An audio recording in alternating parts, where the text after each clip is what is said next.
Halo semua, hari ini kita tidak berada di kandang, melainkan kita berada di mesin tetas. Hari ini kita akan membahas mengenai hasil daripada uji coba kita kemarin dalam menetaskan telur bebek. Kemarin kita mencoba menetaskan 10 telur bebek, tetapi yang sukses yang menjadi bebek anakan hanya 1 ekor. Dari 10 telur itu ada 1 ekor yang benar-benar sukses menetas dengan sempurna tanpa cacat, bahkan sekarang sudah lumayan, dan yang lain tidak menetas. Nah, tidak menetasnya itu seperti apa? Itulah yang akan kita bahas bersama-sama. Nah, jadi dari 10 telur tersebut itu ada 9 yang tidak menetas. Kemudian mari saya akan ajak Anda untuk melihat sisa-sisa telur tersebut. Iya, dari 9 telur 4 diantaranya sudah dibuang dalam posisi dia anakan bebek tidak berhasil keluar dari cangkang. Kemudian ada 5 telur lagi yang kita buka, yang di mana telur-telur tersebut tidak ada tanda-tanda apakah ada prosesnya atau tidak. Nah, ini dia. Ini sisa telur yang telah kita buka, ada 5 biji, ada 5 biji. Nah, hasilnya seperti ini, coba kita lihat. Nah, bisa Anda lihat. Ada 5 buah telur ini yang sudah dikupas. Telur ini sudah direbus, jadi telur dari mesan tetas ini sengaja saya rebus, kemudian saya buka supaya bisa mudah dibuka, dan melihat lebih dekat apa yang terjadi di dalam telur-telur tersebut sehingga dia gagal menetas. Nah, mari kita lihat yang pertama. Nah, 2 telur ini bisa kita lihat masih utuh seperti telur lebus biasa ya.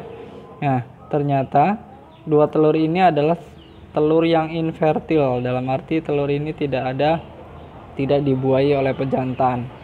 Nah, dari 5 telur ini ternyata kenapa dia tidak menetas, karena ada 2 telur yang infertil. Kemudian 3 telur berikutnya bisa dilihat seperti ini kondisinya. Nah, 1, 2, 3. Nah, kita bahas dari yang ini. Nah, telur yang ini 1 dan 2 ini terdapat sudah ada anakan bebeknya di dalam telur tersebut. Nah, ini kalau bisa dilihat lebih dekat lagi, ternyata embrio yang berkembang dalam telur tersebut juga sudah cukup besar, dalam artian telur ini berkembang pada masa-masa awal penetasan, berkembang cukup baik. Kemudian pada akhir penetasan terjadi sesuatu yang mengakibatkan embrio atau anakan bebek dalam telur ini tidak bisa berkembang lebih lanjut. Nah, dari sini bisa kita lihat berarti ada sesuatu yang kurang atau ada sesuatu yang salah pada proses akhir penetasan kita, sehingga mengakibatkan 2 telur ini tidak bisa lanjut berkembang. Kemudian yang di sini bisa kita lihat bahwa di sini kondisinya cukup bagus. Embrio bebek dalam telur ini telah berkembang cukup bagus dan sempurna, bisa kita lihat seperti itu ya. Sudah terlihat kakinya, kepalanya, udah bagian-bagian tubuh bebek ini sudah terbentuk dengan sempurna. Tetapi kenapa dia tidak menetas? Nah, bisa dari ukuran ini bisa kita ketahui bahwa ada sesuatu yang salah pada proses akhir penetasan. Mungkin pada 3 hari terakhir penetasan, waktu mereka mulai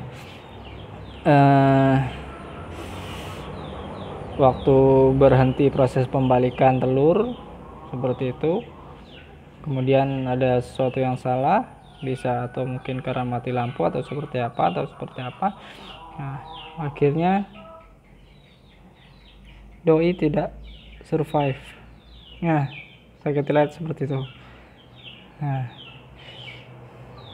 jadi dari 5 telur ini yang tidak sama sekali tidak menampakkan gejala-gejala akan mentas, rupanya ada 2 telur di dalamnya yang infertil, kemudian ada 3 telur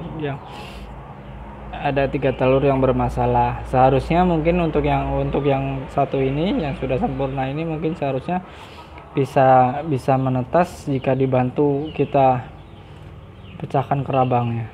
Nah, ini. Kalau yang ini dia seharusnya masih ada perkembangan yang lebih lanjut karena dia bisa dilihat bagian-bagian telur yang lain itu masih banyak ya. Jadi saya rasa tidak mungkin selamat kalau untuk yang ini. Nah, itulah tadi hasil kita. Jadi hasil uji coba kita ternyata di dalamnya seperti ini. Dari 10 butir telur yang menetas sempurna hanya 1 ekor. Kemudian yang 9 tidak menetas, 3 diantaranya infertil, ya ini 2 dan yang sebelumnya juga ada 1. Kemudian 7 diantaranya tidak berhasil menetas, sudah fertil tapi tidak berhasil menetas. Nah, ini bisa kita jadikan catatan untuk proses penetasan telur bebek berikutnya. Oke, sampai di sini saja. Mudah-mudahan informasi saya bermanfaat untuk rekan semua. Jangan lupa like dan